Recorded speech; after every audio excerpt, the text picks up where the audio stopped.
एक तरफ तो इजराइल और दूसरी तरफ ईरान और हमास जैसे आतंकी संगठन। 7 अक्टूबर को गाजा में शुरू हुआ संघर्ष दिन ब दिन और विध्वंसक होता जा रहा है।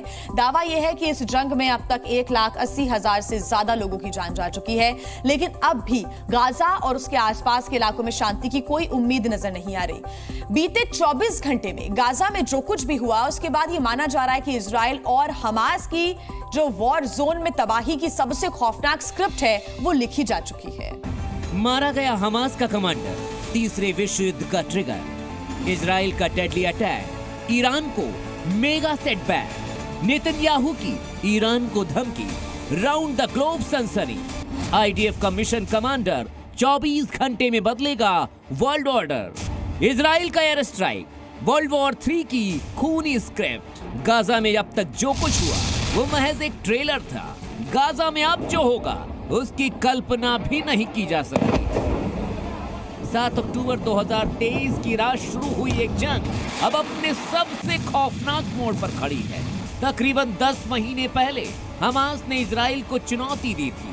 आधी रात को इजराइल पर रॉकेट से हमले किए गए थे और गाजा के लोग अब तक उसकी कीमत चुका रहे हैं। लेकिन अब जंग का डेड एंड हो चुका है और इस डेड एंड पर केवल एक ही चीज है, तबाही, तबाही और ढेर सारी तबाही। जिस जंग की स्क्रिप्ट हमास ने आज से 10 महीने पहले लिखी थी, अब इजराइल उसका सबसे खूनी पन्ना पलटने की तैयारी में है। नाम मोहम्मद जैफ, परिचय गाजा में हमास का सैन्य प्रमुख, दावा इजराइल के हमले में मारा गया।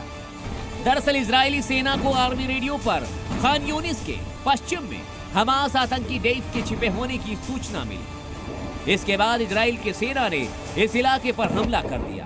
दावा किया जा रहा है इस हमले में मोहम्मद जैफ मारा जा चुका है, लेकिन अभी तक इजराइल की तरफ से इसकी पुष्टि नहीं हो पाई है। मोहम्मद जैफ को मार गिराने के लिए इजराइल ने जो हमला किया, यह उसके बाद की तस्वीरें हैं। दावा किया जा रहा है कि इजराइल एयरफोर्स की तरफ से उस इलाके में 50 से अधिक मिसाइलें दागी गई, जिसमें 70 से अधिक लोगों की मौत हो गई तो 300 के करीब लोग घायल हुए। इस हमले के बाद अब पूरी दुनिया की नजर है, तो वहीं हमास ने इसके लिए इजराइल के साथ साथ अमेरिका को भी जिम्मेदार ठहराया है।